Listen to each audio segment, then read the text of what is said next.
The Hells Angels don't allow women to wear the patch, but women were never just decoration in that world. They ran the drugs, they turned informant, and destroyed the club's sense of invincibility from the inside. How women fit into the Hells Angels world. Before we get into the 7 women, you need to understand one thing clearly. The Hells Angels do not allow women to become full members. No female has ever worn the full 3-piece patch that marks someone as an official Hells Angel. That is not changing. It is not a rule that is up for debate. Women cannot join. But that does not mean women have no role in the world the Hells Angels built. Far from it. In fact, the women who orbited this world, who lived inside it, who served it, who used it, or who fought against it, played some of the most dramatic and most important roles in the entire history of the club. Women in the Hells Angels world fall into a few different categories. There are the old ladies, which is the term the club uses for the wives and serious girlfriends of members. Being someone's old lady is not a casual title. It comes with expectations. You are loyal to the patch before anything else. You keep your mouth shut about club business. You do not embarrass your man in front of his brothers. You support the life, whatever that life requires. In exchange, you get a kind of protection that comes from being attached to one of the most feared organizations in the world. Nobody bothers the old lady of a Hells Angel, at least not from outside the club. Then there are the club girls, who are not attached to any specific member and exist in a much more vulnerable position with far less protection. There are women who are used to run drugs or move money because law enforcement is less likely to look at them carefully. There are women who become informants, who cooperate with the police out of fear or in exchange for protection or reduced charges. There are women who are victims, women who were in the wrong place, or who trusted the wrong people, or who simply had the misfortune of crossing someone who had the club behind him. And there are women like Jenna Maguire, who came from the outside and walked into the middle of it all on purpose, wearing a badge nobody knew about.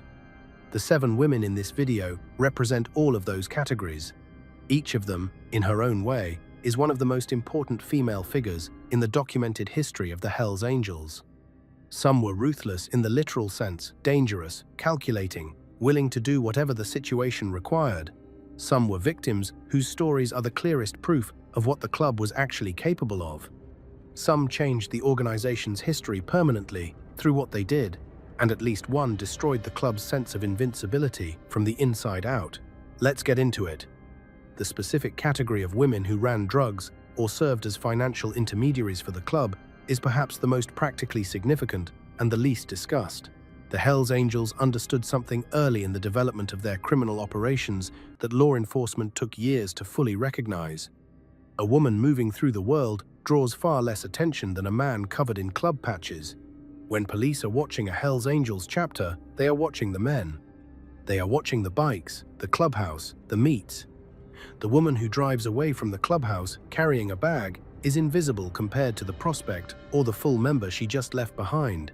This operational understanding shaped how the club used women in its drug distribution networks, particularly through the 1980s and 1990s, when the methamphetamine trade became the primary revenue source for chapters across the United States and Canada. Women were not assigned these roles randomly. The women who were trusted with moving product or money were the women who had proven, through years of relationship with the club, that their loyalty was absolute. The women who had children with members, the women who had been old ladies long enough to understand the code and to have demonstrated that they kept it. The legal consequences of this structure became fully visible when federal investigators began targeting the club's women as independent subjects of investigation rather than as peripheral witnesses to the men's crimes. The RICO statute, the same tool that prosecutors used against the men, applied just as readily to women who had participated in the enterprise's activities, regardless of their membership status. Several women in multiple countries found themselves facing federal racketeering charges for conduct that the club's organizational culture had positioned as ordinary domestic or support activity, but that the law recognized as criminal participation in an organized criminal enterprise.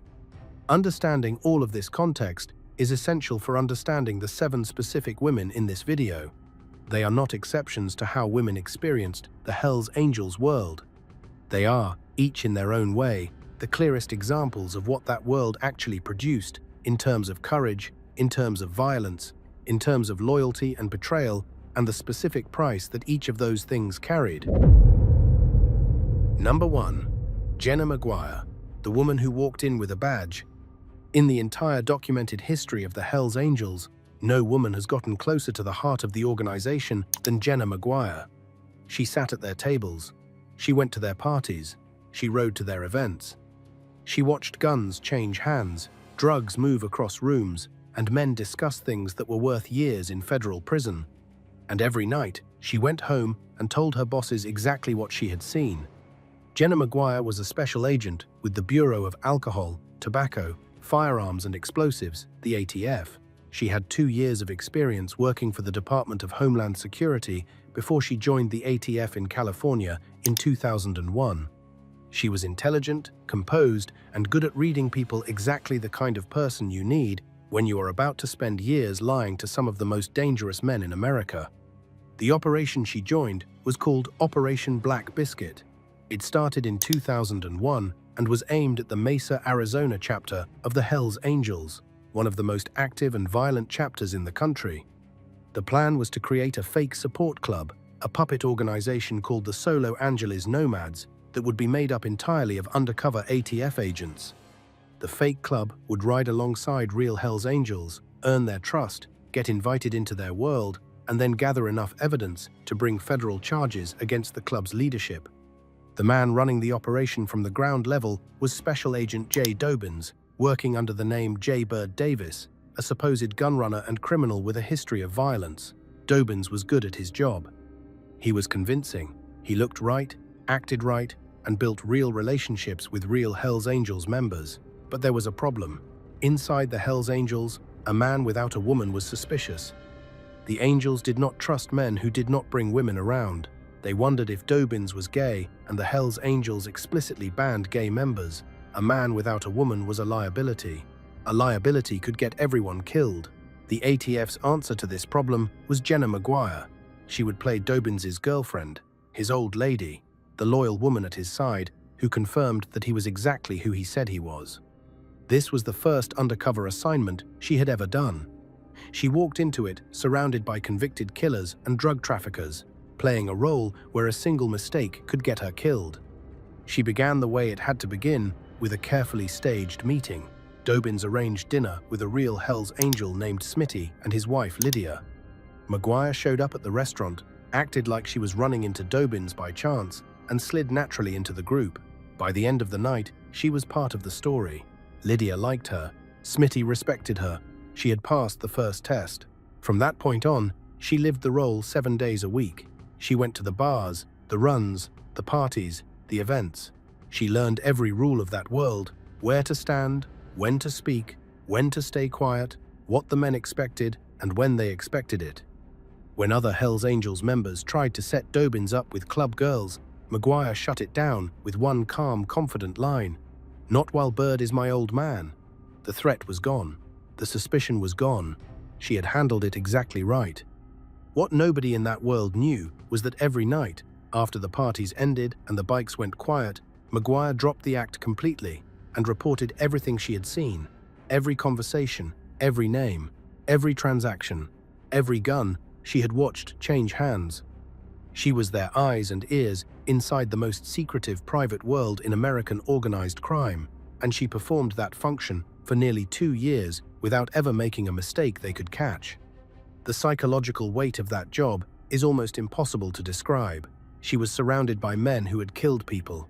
The specific case of Cynthia Garcia, a woman who was beaten, thrown in a trunk, driven into the desert, stabbed, and left to die because she said the wrong thing at a Hells Angels party, happened during the time Maguire was undercover. She heard about it from the inside. She kept her face neutral and kept going to the parties. When Operation Black Biscuit ended in July 2003, with 16 high-ranking Hells Angels arrested, the evidence gathered included more than 650 illegal weapons, 30,000 rounds of ammunition, 800 hours of recordings, and 92,000 intercepted phone calls. Maguire's testimony in court confirmed the structure, the hierarchy, and the specific acts of violence she had witnessed firsthand. The men who had once called her Jay Bird's old lady were now watching her take the stand against them. The trial itself did not go as cleanly as the arrests. Defense lawyers argued entrapment. Some charges were dropped or reduced. Several high-ranking members walked free. But Maguire had done her job completely and without any meaningful error. After the case, she continued her ATF career, eventually becoming the primary undercover agent in 3 separate investigations, targeting the Mexican mafia and outlaw motorcycle gangs. In 2016, she became program manager of Field Management Staff and Special Operations Division in Idaho, overseeing national undercover training. Today, she serves as acting deputy chief of the ATF National Academy and a senior instructor at the Federal Law Enforcement Training Center in Georgia. She went in as a prop, the woman who made a male agent look believable. She came out as the most important woman in the documented history of undercover law enforcement operations targeting the Hells Angels. The specific operational decision to send Jenna Maguire into the Hells Angels world was not made lightly. Jay Dobbins, the lead agent on Operation Black Biscuit, had been building his cover for months before Maguire joined. He had established himself as a convincing criminal with a convincing backstory. He had the look, he had the attitude, and he had the specific ability to perform casual violence in front of serious criminals without flinching, a quality that the ATF had specifically identified as essential for deep undercover work in motorcycle gang environments. But Dobbins was not going to be able to get to the inner circle without a woman. The Hells Angels were acutely aware of the possibility of law enforcement infiltration.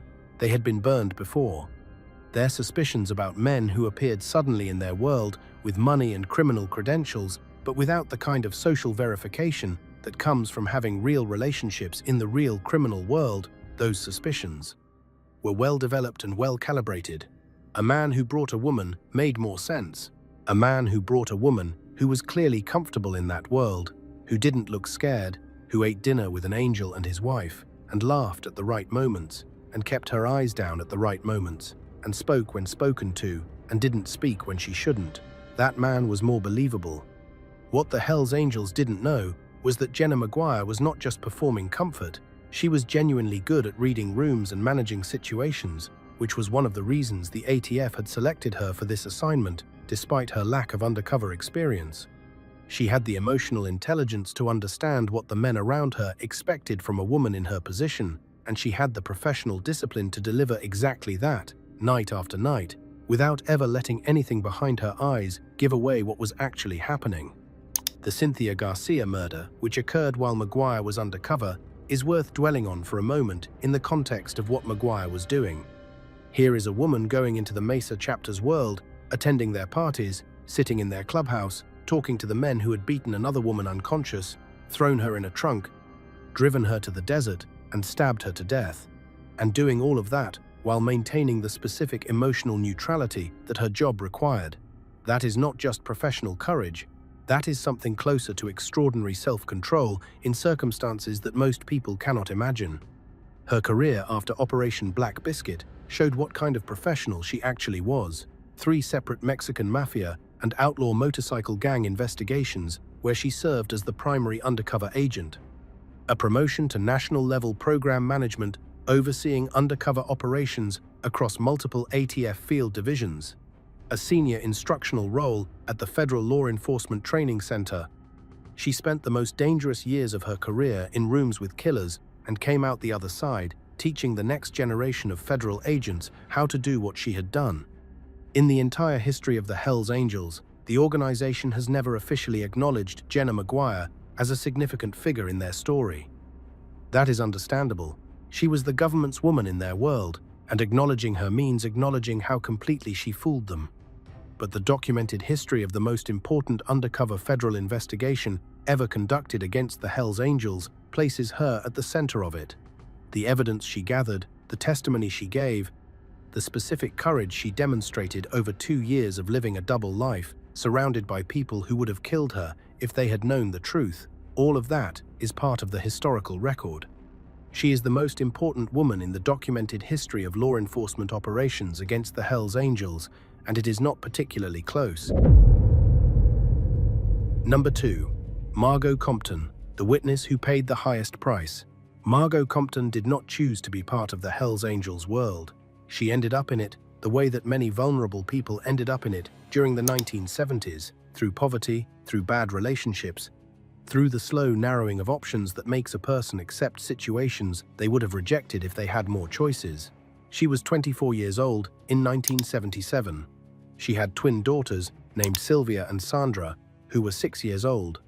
She had spent time working in a San Francisco brothel called the Love Nest that was run by a man named Otis "Buck" Garrett, who was the president of the Hells Angels Nomad chapter in Vallejo, California. Garrett was not just a biker, he was a convicted pimp and methamphetamine dealer who used the club's structure and the club's fear factor to run his prostitution operation with almost no interference. Women who worked for him because the alternatives were worse. Margot left. She got out of that situation, and she did something that required real courage. She cooperated with law enforcement. She was going to testify in a San Francisco pimping trial against Garrett. She had agreed to tell the court what she knew about his operation. That decision made her, in the specific legal and criminal sense, a witness. And in the Hells Angels world, a witness was a problem that needed to be solved. On the 7th of August, 1977, Margot Compton was at home in Gaston, Oregon. Sylvia and Sandra were there. The son of Margot's boyfriend, a 19-year-old named Gary Sesler, was also there. 4 people in a house in rural Oregon, with no particular reason to think anything unusual was about to happen. A man named Robert McClure, a Hells Angels affiliate and methamphetamine user, carried out the killings. All 4 people in the house were shot in the head, execution style. Margot Compton, her twin 6-year-old daughters, the 19-year-old boy. All of them gone, because Otis Garrett had decided that a woman who was about to testify against him in court was more dangerous alive than dead. The detail that would stay with investigators for 18 years, the detail that Detective Sergeant Mike Graham could never let go, was what one of the little girls was holding when she was killed. A toy from a Cracker Jack box. Something small and cheap and completely ordinary. The kind of thing a 6-year-old picks up and carries around because it is hers. She was clutching it when a bullet ended her life. The case went unsolved for almost 2 decades. Nobody talked. The code of silence that the club enforced, through the specific fear that Margot Compton's murder was meant to create, did exactly what it was designed to do. It kept mouths shut for 18 years. The break came from inside the prison system. Otis Garrett, sitting in a California prison on other charges, talked about what had happened in 1977 to a man named Michael Thompson, who was the leader of the Aryan Brotherhood prison gang. The Hells Angels and the Aryan Brotherhood had overlapping networks, bikers, often aligned with the prison gang while they were inside. Thompson eventually told Detective Graham what he had heard. The case started to move. In 1994, Robert McClure was convicted of the 4 murders and sentenced to 4 consecutive life terms. The following year, Otis Garrett himself was convicted of ordering the killings and also received 4 consecutive life sentences. It had taken 17 years to bring them to justice. Margot Compton was 24 years old. She was trying to do the right thing. She was trying to be a mother to her daughters and to contribute to a case that might have put a violent criminal in prison. The Hells Angels killed her, and they killed her children, and then they went back to what they were doing, and nobody said a word about it for 18 years. That is what the code of silence actually looked like in practice, and Margot Compton and her daughters paid for it with their lives. The specific decision that Margot Compton made to cooperate with law enforcement and testify against Otis Garrett needs to be understood in the context of what it cost her even before anyone decided to silence her. She was a young woman in her mid-20s with twin 6-year-old daughters in the mid-1970s with limited resources and limited options. The Love Nest brothel in San Francisco was not a place she had chosen for herself out of abundance of alternatives. It was a place she had ended up in because of the specific economic and personal circumstances of her life. Getting out of it required courage. Deciding to cooperate with law enforcement required considerably more. She knew what Otis Garrett was. She knew what the Hells Angels were. She was not naive about the risks of becoming a witness against a man who was simultaneously a Hells Angels chapter president and a methamphetamine dealer with significant criminal infrastructure.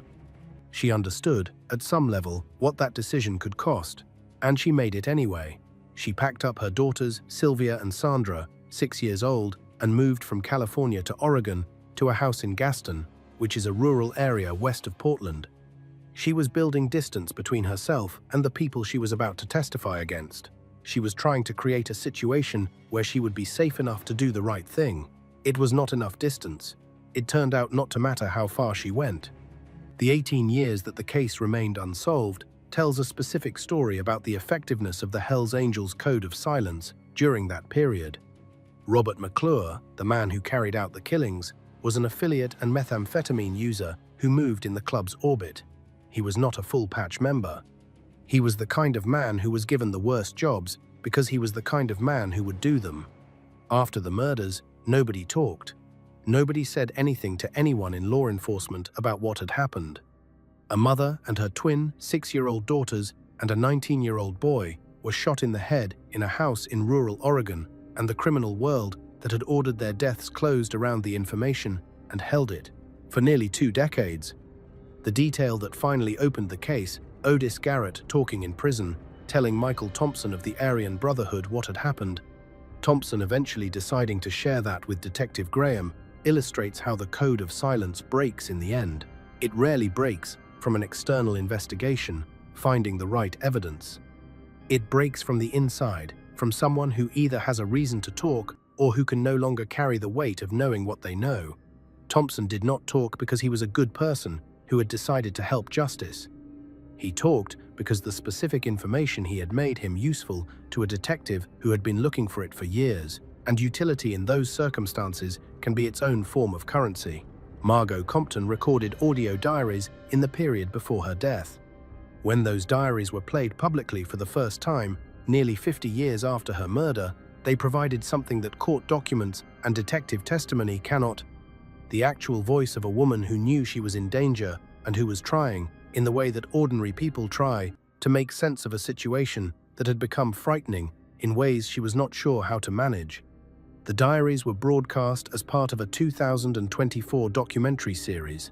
They made her real in a way that case files cannot. She was not a statistic. She was a person who was trying to do the right thing and was killed for it. Her daughters' names were Sylvia and Sandra. The toy from the Cracker Jack box that one of them was clutching when she was shot is the detail that the detective could not let go. It is the detail that made him keep working the case for 18 years when every institutional incentive was telling him to move on to something solvable. It is the detail that made the case personal in the way that the best detectives need their cases to be personal. One little girl, clutching a toy from a box of popcorn, shot in the head because her mother had agreed to testify against a pimp. Number 3. Cynthia Garcia, the woman who said the wrong thing. The murder of Cynthia Garcia is one of the most documented and most disturbing cases in the entire history of the Hells Angels. It is disturbing not because it was a carefully planned execution like Margot Compton's. It was more disturbing than that. It was disturbing because it was almost casual, because it started over nothing, because the thing that got Cynthia Garcia killed was saying the wrong thing in the wrong room. Cynthia Garcia was 44 years old on the 25th of October, 2001. She was a mother of 6 children. She had grown up poor, married young, and divorced. Her youngest child was 11 years old. By the accounts of her family, she was funny, loving, and genuinely cared for the people around her. Her daughter Angelina told journalists later that her mother was funny, really lovable. She ended up at the Hells Angels Mesa chapter clubhouse because a prospect named Kelby Randolph had been sent out to find women for the party. He found Cynthia and brought her back. She had no particular connection to the club. She was not an old lady. She was not a club regular. She was a woman who agreed to come to a party, because people go to parties. At the party, Cynthia made a mistake. Drunk, in a room full of armed men who considered their club above criticism, she started talking badly about the Hells Angels. She criticized them. She said things they did not want to hear in their own clubhouse. This was their space. These were their rules. And the rules said, "You do not disrespect the patch." What happened next was documented in court records with a level of detail that makes it impossible to read. Kevin Augustiniak punched Cynthia in the face. She fell to the floor. Then Augustiniak and Paul Eichscheid and others who were present stomped on her head repeatedly. They kept going until she was unconscious. And then, when she regained some level of consciousness and repeated herself when she came back around, and apparently too drunk or too dazed to understand how badly she had already been hurt, said something disrespectful again. They showed her no mercy at all. They beat her again, this time with full intent. They loaded her unconscious body into the trunk of a car. They drove into the desert outside Mesa. They pulled her out of the trunk. Then Paul Eichscheid began stabbing her in the chest, in the throat. According to the testimony of Michael Kramer, who was present and later cooperated with prosecutors, Kevin Augustiniak wanted to behead her and keep her head as a trophy. What stopped that is not entirely clear from the record. They left her body in the desert. She died from the beating and the stab wounds. The case became nationally significant, partly because it was happening at the same time that Jay Dobbins and Jenna Maguire were undercover inside the Mesa chapter. They were at parties with these men. They heard about what had happened, the murder of Cynthia Garcia documented, discussed among the membership, and for years uncharged was the specific horror that ran underneath the surface of every gathering they attended. It was the proof of what happened when someone in that room decided you had gone too far. Kevin Augustiniak pleaded guilty to second-degree murder in 2011 and was sentenced to 23 years. Paul Eichscheid fled to Argentina after being indicted in 2003 and was a fugitive for 15 years before being extradited in 2018. Cynthia Garcia was not a target. She was not a witness. She was not an enemy. She was a woman who said the wrong thing at a party, and the Hells Angels killed her for it, and then drove home and went to sleep. The specific legal journey of the Cynthia Garcia case illustrates one of the most important truths about how the Hells Angels managed consequences for their violent acts. The code of silence worked until it didn't, and the length of time it worked was entirely dependent on what the people with knowledge of the truth decided to do with that knowledge. Michael Kramer was the Hells Angels member who eventually cooperated with prosecutors and provided the testimony that made convictions possible. His cooperation was not immediate. He spent time in prison on other charges and reached a point, as men sometimes do in long stretches of incarceration, where the calculation about loyalty shifted. He was also, apparently, uncomfortable with the specific nature of what had happened that night, not necessarily because he was a man of conscience, but because the murder of Cynthia Garcia had crossed a line that even men accustomed to violence found difficult to fully rationalize. The plan to behead her, attributed to Augustiniak, was the detail that stuck in a way that the beating and the stabbing somehow did not. Paul Eichscheid's 15-year flight from justice is its own story within the story. This was a man who by day worked as a stockbroker for Charles Schwab, a clean-cut, well-dressed professional who sold financial products to ordinary clients and managed their investments. By night, he was a prospective Hells Angel, someone working his way toward full membership in the Mesa chapter by demonstrating his willingness to do whatever the club required of him.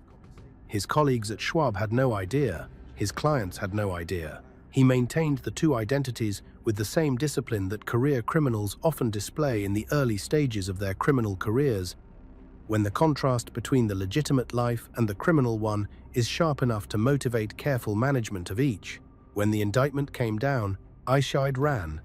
He made it to Argentina, specifically to the Buenos Aires area, where he lived for 15 years, under the kind of careful obscurity that a man with resources and intelligence can maintain for a long time in a country that does not have an automatic extradition treaty with the United States. He was living there when he was finally located and arrested by Argentine authorities in 2018 and extradited to Arizona. His case then moved through the legal system toward a resolution that, in 2023, ended in a guilty plea to second-degree murder charges. The Garcia family, the 6 children she left behind, the people who had known her as funny and loving and genuinely cared for, lived through all of that. They lived through the murder and the shock of how it happened. They lived through the years when nothing was charged, when no one was prosecuted, when their mother's death sat in the criminal record as an unsolved case connected to an organization that the justice system was struggling to hold accountable. They lived through the trial and the plea deals and the sentencing. They spent more than 20 years waiting for something that looked like justice, and what they eventually got was qualified convictions, sentences, but not the kind of full accounting that a family who has lost someone to casual, senseless violence actually needs to feel that the loss has been properly recognized. Cynthia Garcia died because a group of men in a room decided that criticism of their club by a woman who had come to their party was an offense that required a lethal response. She died because the specific culture of the Mesa Hells Angels, in 2001, in a room with an operating meth business, and men who had committed previous violence without consequence, had produced the kind of atmosphere where the question of what to do about a disrespectful woman had only one possible answer. That culture did not produce itself. It was built deliberately, over years, by the organizational decisions that the Hells Angels made about how to structure the relationship between violence and membership, and status and respect.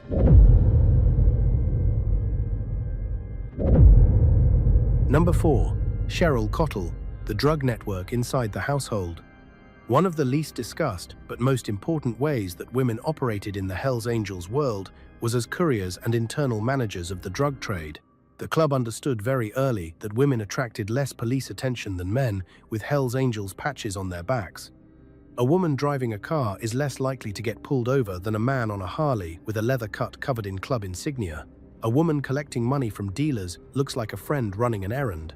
A woman transporting drugs across state lines looks, on the surface, like nothing at all. Cheryl Cottle was the partner of a senior Hells Angels member in British Columbia, Canada, and through that relationship, she became deeply embedded in the club's drug distribution operation.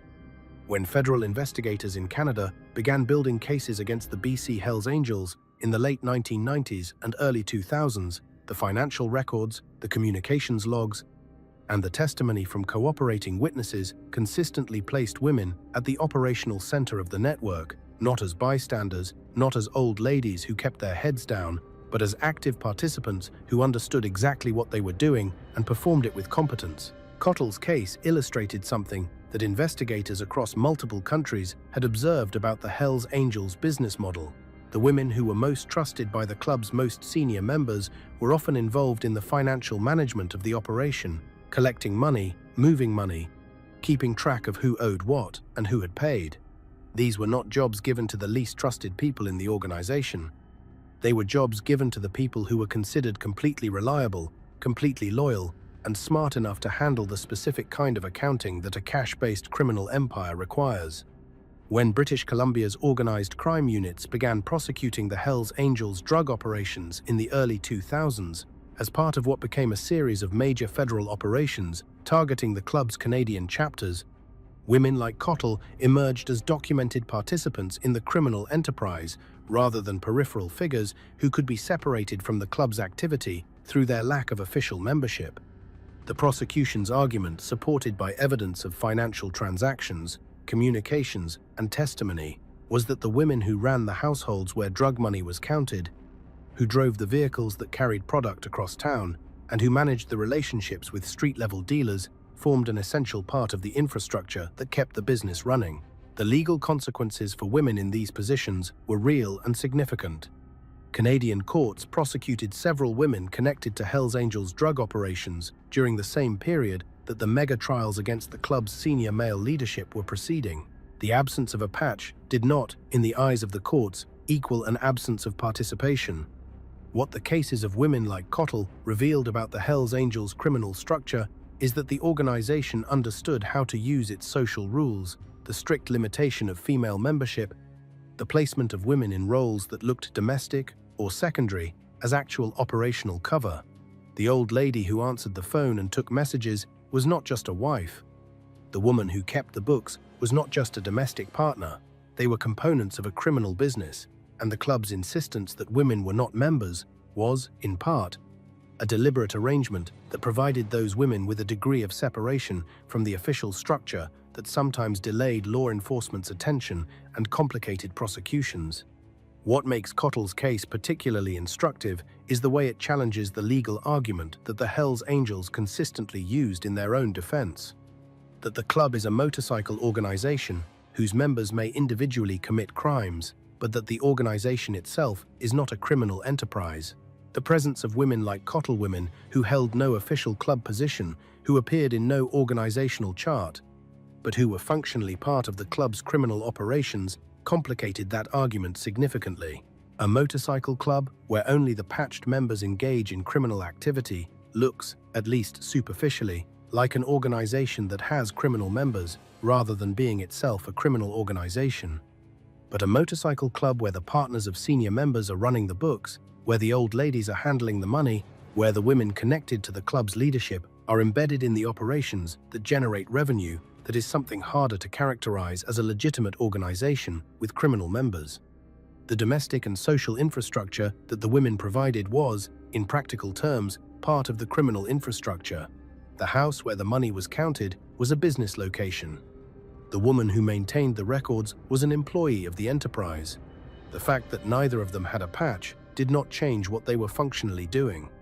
The Canadian prosecutions of Hells Angels chapters in the early 2000s produced the most comprehensive legal examination of this question in any country. Canadian prosecutors argued explicitly that the club was a criminal organization under the relevant Canadian statutes, and they won that argument. Part of what they won it with was evidence about the full scope of who participated in the enterprise's activities, including the women whose roles were essential to its operation, even though those roles were never officially recognized by the organization. The women who were prosecuted in connection with those cases did not receive lighter sentences simply because they were women. They received sentences proportional to their level of participation in the criminal enterprise. The same standard applied to male members who were not full patch holders. The absence of the patch meant nothing to the court. What mattered was what they had done. Number 5. Lisa Jones, the courier who knew everything. The specific operational role that women played as couriers in the Hells Angels drug and weapons networks was demonstrated most clearly in cases where the women themselves became the primary subjects of federal investigations, rather than secondary figures in cases against male members. Lisa Jones worked as a courier in the Hells Angels network in the American Southwest during the period when the Mesa chapter was at the height of its power and when Operation Black Biscuit was either in preparation or in mines. Progress. Court documents filed in connection with broader federal investigations into the Arizona Hells Angels described women in Jones's position as trusted insiders, people who moved between the club's operational spaces, its storage locations, its dealer networks, and its leadership, with a freedom that male members with visible patches could not exercise without drawing attention. The specific jobs that women like Jones performed were not small. They were not asked to run minor errands. They moved product, the specific drugs that the Mesa chapter distributed across Arizona. They transported money, the cash proceeds that needed to move from the street-level dealers back up through the distribution chain to the men who had fronted the product. They carried messages in situations where phone calls or texts were too risky, where the content of a communication was important enough that it needed to move through a human being rather than through a device that could be monitored. What made the courier role particularly significant from a law enforcement perspective was the access it provided. A woman who regularly moved between the clubhouse, the safe houses, the distribution points, and the homes of senior members had an operational picture of the entire network that many individual members did not possess.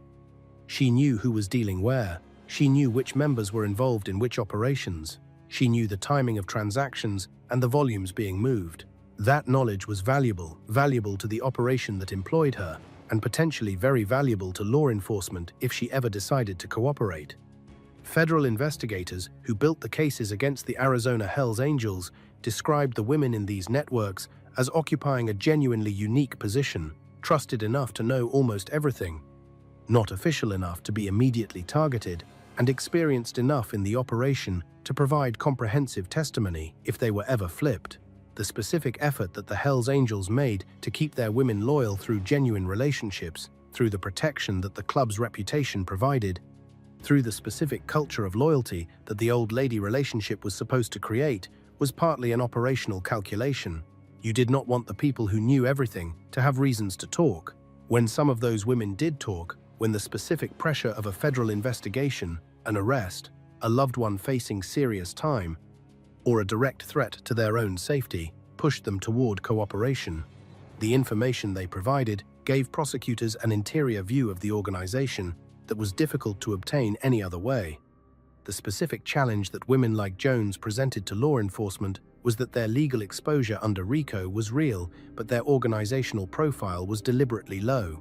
The Hells Angels did not advertise which women were moving their product. They did not put names in records that could be subpoenaed. The women who performed these functions were known within the network, but invisible to outside observation in a way that served the network's operational security extremely well. What broke this invisibility in specific cases was the women themselves. When a courier was arrested on an unrelated charge, a traffic stop that found product, a warrant that existed for a prior offense, a domestic situation that brought police to a location where evidence was present, and the investigation that followed the arrest often produced information about the broader network that the original arrest had not been targeting. A woman carrying drugs for the Arizona Hells Angels who was stopped for speeding and found with product in her car became, depending on what she decided to do next, either a gap in the network that the club quickly filled or a cooperating witness who gave investigators something they had spent months trying to obtain through surveillance. The decisions those women made in the specific circumstances of their arrest, scared, facing charges, potentially separated from children or partners, being offered deals by investigators who understood exactly what information they might have, were some of the most consequential decisions in the documented history of federal prosecutions targeting the Hells Angels. Individual women in individual interrogation rooms, on individual nights, deciding whether to cooperate or to stay silent, shaped the outcome of major federal investigations in ways that will never be fully captured in the public record because cooperation agreements are sealed and cooperating witnesses are protected. They were the human infrastructure of the network, and when that human infrastructure cracked, the damage ran deeper than the club ever expected, precisely because the women knew things that the men with patches had told them in the specific confidence of domestic intimacy in bedrooms, at kitchen tables, in the ordinary moments of daily life that are the last places that criminal organizations think to guard.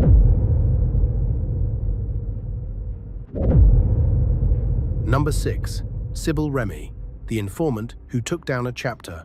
The decision to become an informant against the Hells Angels is not a decision most people survive unscathed. The club's position on cooperation with law enforcement has been communicated in the most explicit possible terms through decades of documented cases in which people who talked were killed, disappeared, or found themselves at the bottom of a body of water or left in a desert outside a major American city. Sybil Remy had been close to senior members of the British Columbia Hells Angels during the period when the club's Canadian chapters were at the peak of their power and when the drug trade in British Columbia was generating enormous revenue for the club and everyone connected to it. Her access to the club's world came through intimate relationships with men, in its leadership relationships that gave her knowledge of what the club was doing that went far beyond what an outside observer could ever have learned. When she made the decision to cooperate with law enforcement, it was not from a position of safety. It was from a position of extreme vulnerability, with full knowledge of what the club did to people who turned. She went to police. She provided information. She became a witness. And the moment that became known, her life as she had known it was over. She moved. She moved again. She lived with the specific kind of fear that comes from knowing that the people you have informed on have both the resources and the willingness to find you and hurt you, and that the distance between where you are and where they might look for you is the only thing keeping you alive. Her testimony contributed to federal cases in British Columbia that targeted the Hells Angels drug pipeline and the specific members who had been managing it. The evidence she provided gave investigators details about the internal operation of the club's drug network that they could not have obtained through surveillance alone.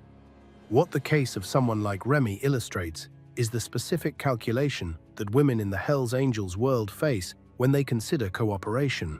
The potential benefits are real: immunity from prosecution, sometimes witness protection, the possibility of starting over somewhere else.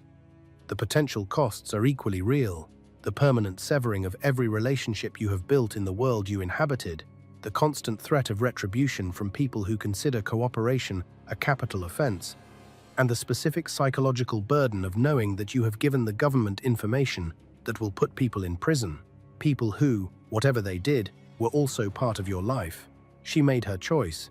She lived with it. The cases she helped build moved forward. And she went on living in the specific kind of limbo that informants occupy. permanently removed from the world they came from, permanently aware of the risks that cooperation created, and permanently carrying the specific knowledge of what they had seen and what it had cost. Number 7. The old ladies who held the line, and what happened when they broke it.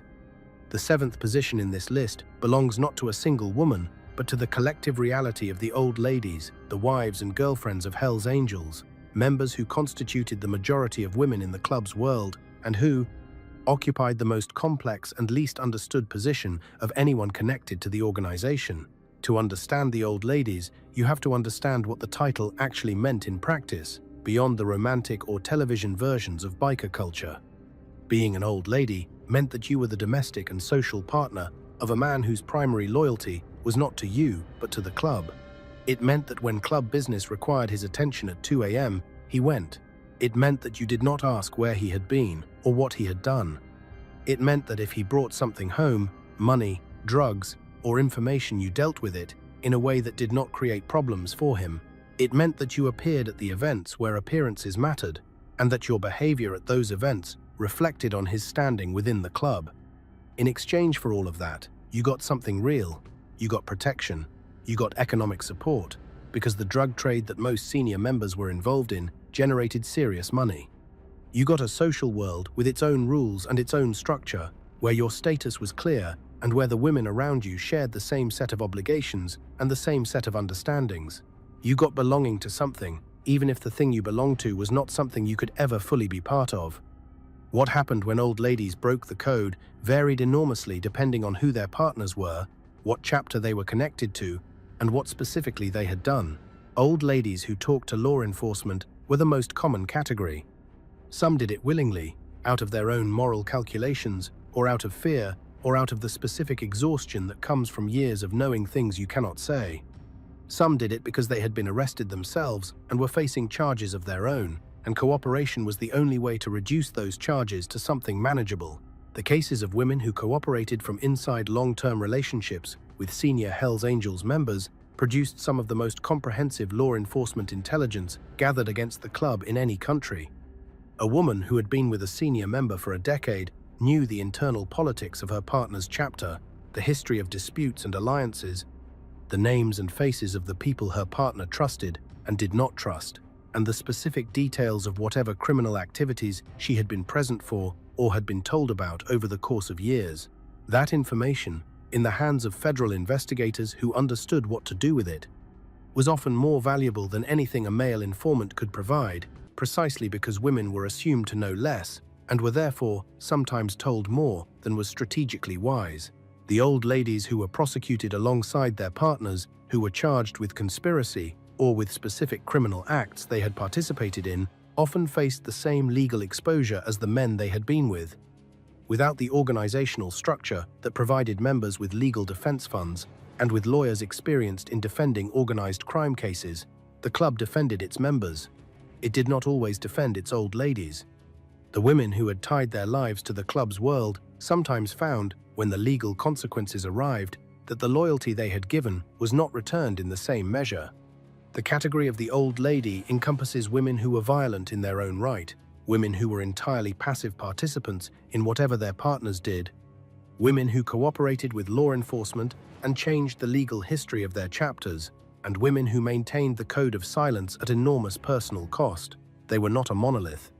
They were women in a specific, extremely constrained set of circumstances, making the best decisions they could within those circumstances and living with the outcomes either way. The old ladies, taken together, are the most important and least told part of the women's story in the Hells Angels world. They held the domestic and social infrastructure together. They raised the children. They ran the households. They absorbed the specific kind of uncertainty that comes with loving a man who might not come home from a club event, who might be arrested on a Tuesday morning, who might need you to say something specific to a specific person about a specific night, and to say it convincingly and not say it again to anyone else.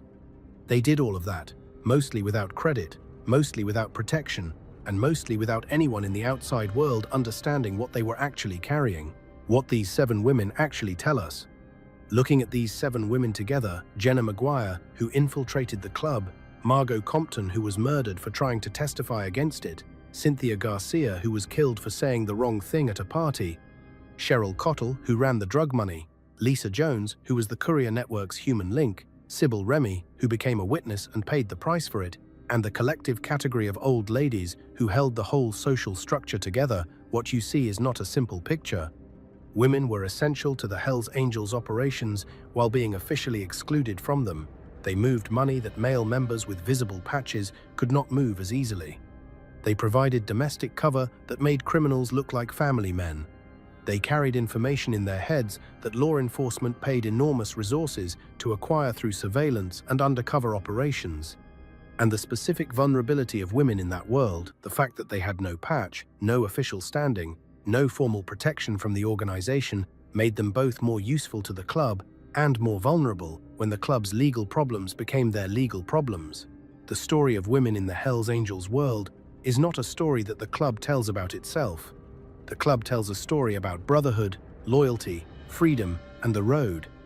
In that story, women are either invisible or peripheral, old ladies in the background, figures defined entirely by their relationship to the men with patches. The actual story, documented in court records and police files and survivor testimony and the transcripts of federal investigations across multiple countries and multiple decades, is more complicated. Women were not peripheral to what the Hells Angels did. They were part of it, sometimes by choice, sometimes by circumstance, sometimes by the specific kind of pressure that a relationship with a man in a criminal organization creates when that organization makes clear that loyalty is not optional. The 7 women in this video were the most visible, the most dramatic, the ones whose stories were recorded in ways that made it possible to tell them. Behind them, in chapters across the United States and Canada and Europe and Australia, were thousands of others whose stories were not recorded, who made their own decisions about loyalty and silence and cooperation in circumstances that most people will never face, and who lived or died with the outcomes of those decisions. Looking at these 7 women together, Jenna Maguire, who infiltrated the club, Margot Compton, who was murdered for trying to testify against it, Cynthia Garcia, who was killed for saying the wrong thing at a party, Cheryl Cottle, who ran the drug money, Lisa Jones, who was the Courier Network's human link, the fact that they had no patch, no official standing, no formal protection from the organization made them both more useful to the club and more vulnerable when the club's legal problems became their legal problems. What the 7 women also tell us is something about the specific mythology of the Hells Angels that the club itself has always worked hard to maintain. The mythology is of free men on motorcycles, of a brotherhood built on loyalty and strength, of an outlaw identity that refuses to accommodate the ordinary world's rules. In that mythology, women are decorative, supportive, and secondary. They are old ladies and club girls, and figures whose primary function is to confirm the status and masculinity of the men who matter. The actual history, documented across 50 years of federal prosecutions, organized crime investigations, and the testimony of women who either survived the world or cooperated with the government about it, tells a different story. The women were not decorative, they were operational. They ran the money, they carried the product, they held the secrets. They maintained the domestic stability that allowed men to go to prison for years without their criminal enterprises collapsing. They sat in rooms with killers and reported what they saw. They were murdered for trying to be witnesses. They were killed for saying the wrong thing. And one of them walked into the middle of all of it with a federal badge and 2 years of undercover work that produced enough evidence to send 16 of the most powerful Hells Angels in Arizona to federal prison. The story of the Hells Angels has been told primarily as a story about men. That is partly because the men are the ones with the patches and the official standing and the names in the court records. But the history of the organization cannot be fully understood without understanding the women who lived inside its world, who served its operations, who were destroyed by its violence, and who, in the cases that changed the legal history of the organization, fought back against it in ways that the club had never fully anticipated. The 7 women in this video are the ones whose stories are documented clearly enough to tell. Behind them are thousands of others whose stories are not in the public record, who made their own choices in their own circumstances, and who carried those choices forward into lives that the Hells Angels mythology never bothered to account for. They matter, their stories matter, and the history of the club is incomplete without them. The most important undercover operation in the organization's history was carried by a woman with a badge.